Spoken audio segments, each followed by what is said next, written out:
इस बार गर्मी को जल्दी आ गई है क्या? लोग कह रहे हैं कि मार डालेगी ये मार्च। मैंने आपसे कहा था कि राजस्थान की राजनीति का पारा भी मार्च में चढ़ेगा, चढ़ने लगा है। आपको याद है मुख्यमंत्री अशोक गहलोत ने मुख्यमंत्री निवास में कुछ लोगों के सामने कहा था कि सचिन पायलट को केंद्र में मंत्री मैंने ही बनवाया था। उस वक्त उनके मीडिया सलाहकार दौड़ा दौड़ा कागज का टुकड़ा लेकर आया। उसको पढ़ने के बाद अशोक गहलोत ने कहा इसमें क्या बुरा है, सच तो कह रहा हूं, उनका फोन आया था और मैंने ही केंद्र में मंत्री बनाया था। बहुत दिन हो गया था, सचिन पायलट की तरफ से कोई जवाब नहीं आया था, इसलिए उधारी लौटाने की बारी थी और सूद समेत आज सचिन पायलट ने उधारी लौटा दी। सचिन पायलट ने कहा कि वैभव गहलोत को लोकसभा चुनाव में टिकट मैंने ही दिलवाया था। उस वक्त कांग्रेस के केंद्रीय नेतृत्व ने मना कर दिया था। हालांकि कमलनाथ के बेटे को भी टिकट मिला था मगर वह जीते और अशोक गहलोत के बेटे वैभव गहलोत जोधपुर में गहलोत के गृह नगर में बुरी तरह से हारे। वैभव गहलोत के ऊपर लगे भ्रष्टाचारों के आरोप के बारे में उनसे पूछा गया था। उसके जवाब में उन्होंने कहा कि वैभव गहलोत इस बारे में बोल चुके हैं। जाहिर सी बात है, भ्रष्टाचार पर उन्हें बोलना नहीं था, उन्हें हिसाब चुकता करना था, उन्होंने कर दिया। इतने ही नहीं बोले, जब वह छात्राओं को संबोधित कर रहे थे तो उन्होंने निशाना फिर साधा और कहा कि जो लोग ऊपर बैठे हुए हैं, जिनकी उम्र बढ़ती जा रही है, उन्हें इनसिक्योर नहीं होना चाहिए। नीचे के प्रतिभावान लोगों से डरना नहीं चाहिए। किसी को किसी से खतरा महसूस नहीं करना चाहिए। ये थी रगड़ाई वाले बार बार के बयानों का जवाब। यानी सचिन पायलट तैयारी के साथ मैदान में उतरे हुए थे। हालांकि उनके समर्थक इन तैयारियों से ज्यादा खुश नहीं हैं, वह सचिन पायलट को कहीं और देखना चाहते हैं। तो क्या सचिन पायलट अब मैदान में उतर चुके हैं? लगातार जिस तरह से कल से उनके दौरे हो रहे हैं और ऐसा कहा जा रहा है कि अब यह दौरा पूरे राजस्थान में होगा और सचिन पायलट एक धुरी बनेंगे अगर उन्हें नेतृत्व नहीं सौंपा जाता है, तो ऐसा उनके समर्थक कह रहे हैं। अब देखिए बेचैनी इतनी ज्यादा है इनके समर्थकों में कि अगर आप राजस्थान तक के वॉल पर पढ़ेंगे तो लोग कहते हैं कि सचिन पायलट आम आदमी पार्टी क्यों नहीं ज्वाइन कर लेते हैं। बहुत लोग तो फोन करके कहते हैं कि कांग्रेस में अशोक गहलोत के रहते रहते इनका कुछ नहीं होने वाला है, आम आदमी पार्टी ज्वाइन कर लेना चाहिए। और सचिन पायलट ने जिस तरह से आज वैभव गहलोत के जरिए अशोक गहलोत पर निशाना साधा है, निश्चित रूप से आगे आने वाले दिनों में राजस्थान में राजनीतिक गर्मी भी काफी तेज होगी। राजनीति के लू के थपेड़े भी चलेंगे। कौन झुलसेगा कौन बचेगा, यह देखना दिलचस्प होगा। उधर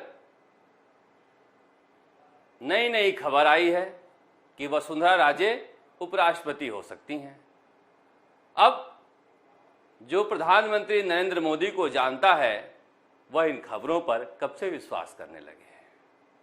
लोग कहते हैं कि अशोक गहलोत का कांटा पानी नहीं मांगता, लेकिन लोग यह भी कहते हैं कि प्रधानमंत्री नरेंद्र मोदी का मारा पानी मांगता है मगर मिलता नहीं है। जो व्यक्ति मिलने का वक्त नहीं दे रहा है 10 सेकंड के लिए, वो कहां से उपराष्ट्रपति बनाने लगे। इसलिए इस तरह की खबरें फैलाई जाती हैं ताकि बाजार बना रहे। मगर जो संगठन महामंत्री हैं चंद्रशेखर बीजेपी के, उन्होंने सीधे सीधे चेतावनी दे दी है कि जेब में 2 कलम लेकर घूमता हूं, एक हरा और एक लाल, और लाल निशान लगा रहा हूं जो लोग संगठन से बाहर जाकर काम कर रहे हैं। चुनौती सीधे सीधे वसुंधरा राजे के लिए है कि लाल का निशान आपके कामकाज के ऊपर बढ़ता जा रहा है, यानी आप हाशिए पर जाती रहेंगी। ये जो चुनाव होने वाला है बेहद दिलचस्प चुनाव होने वाला है। इसमें अशोक गहलोत भी अपनी राजनीति के सांदबेला पर खड़े हैं, वसुंधरा राजे पहले से हाशिए पर हैं। किसके बीच चुनाव होगा, कौन नई पार्टी होगा, क्या आम आदमी पार्टी कोई नए चेहरे को लेकर आएगी जिसका वजूद पूरे राजस्थान में होगा। सचिन पायलट फिलहाल कांग्रेस छोड़ने के मूड में नहीं है, मगर इनके समर्थक कहते हैं कि यहां रहकर क्या करोगे अगर कुछ नहीं मिला तो। इन्हें अब भी उम्मीद है कि प्रियंका गांधी, राहुल गांधी अपना वादा पूरा करेंगे। अगर नहीं करेंगे तो फिर यही होगा जो आज हुआ है। खैर, ये तो राजनीति की बातें रहीं, मगर कुछ और भी दिलचस्प घटनाएं होती रही हैं। ये नज़ारा था जब आज पहुंचे थे सचिन पायलट युवाओं के बीच में, छात्राओं के बीच में, उनके बीच अपनी बात रखने के लिए। मगर दूसरी तरफ विधानसभा में भी अलग खेल चल रहा है। अब देखिए, संयम लोढ़ा कह रहे हैं कि मैं गुलाम हूं गांधी परिवार का और मुझे गर्व है अपनी गुलामी पर। उस दिन गुलामी याद नहीं आई थी जब 2 बार लगातार चुनाव हारने के नियम के तहत कांग्रेस ने टिकट काट दिया था और आप निर्दलीय खड़े हो गए थे।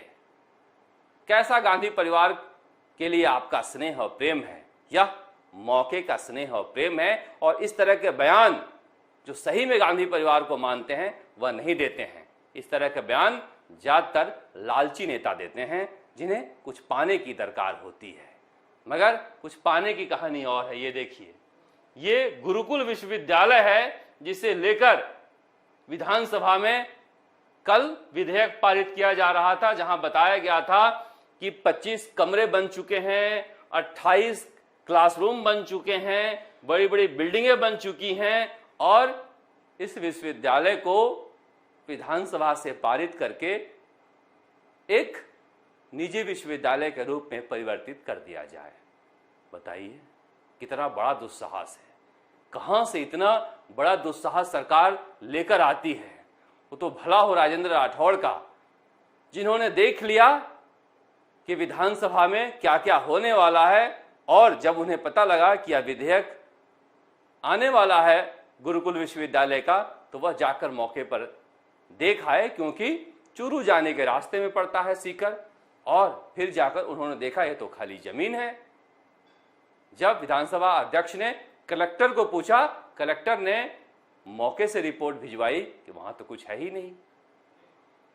राजस्थान की पूरी जनता से लोकतंत्र के मंदिर में बैठकर इतना बड़ा फर्जीवाड़ा किया जा रहा है, यह डूब मरने वाली बात है सरकार के लिए, और राजस्थान के जनता के लिए भी शर्म भरा दिन है कि पूरी विधानसभा से झूठ बोला जा रहा है। विधानसभा में कौन होते हैं? पूरे राजस्थान के नुमाइंदे, यानी पूरे राजस्थान से झूठ बोल रही थी सरकार। कैसे चेहरा दिखाएगी? मगर दिखा तो रही है। देखिए रीट के मामले में क्या हुआ। आज लेवल 1 वाले गए हुए हैं एसओजी के दफ्तर में, रीट लेवल 1 वाले, क्योंकि बार बार वह कह रहे हैं कि जांच तो कर लो, मगर एसओजी जांच कर नहीं रही है। 3-4 बार जा चुके, हर बार एप्लीकेशन ले लेते हैं, आरटीआई के तहत सूचना भी उन्होंने ले ली छात्रों ने, मगर जांच हो ही नहीं रही है। लेवल 1 की जांच क्या होगी जब लेवल 2 वालों की परीक्षा रद्द करने के बाद भी जांच नहीं किए? अगर ये जांच किए होते तो ये बच्चे रो नहीं रहे होते, मगर सरकार को क्या पड़ी है? सरकार सोच रही है कि चुनाव आ रहे हैं, लगातार घोषणाएं करते जाएंगे और घोषणाओं में जनता सब कुछ भूलती जाएगी। मगर मैं पिछली बार भी कहा था आपसे, अगर जनता भूलती होती तो फिर सरकारें 5 साल के बाद बदल जाया नहीं करती। इसलिए सरकार को यह सनद होना चाहिए कि जनता के दिलो दिमाग में अब सब कुछ बैठा हुआ है। वह वक्त गया जब 5 सालों में जनता भूल जाती थी। और सबके हाथों में मोबाइल है, और आप तो 1.5 करोड़ मोबाइल और मुफ्त में बांट रहे हो। सबके पास जानकारी होगी कि 5 सालों में सरकार ने क्या क्या किया है। राजस्थान तक के लिए जयपुर से शरद कुमार।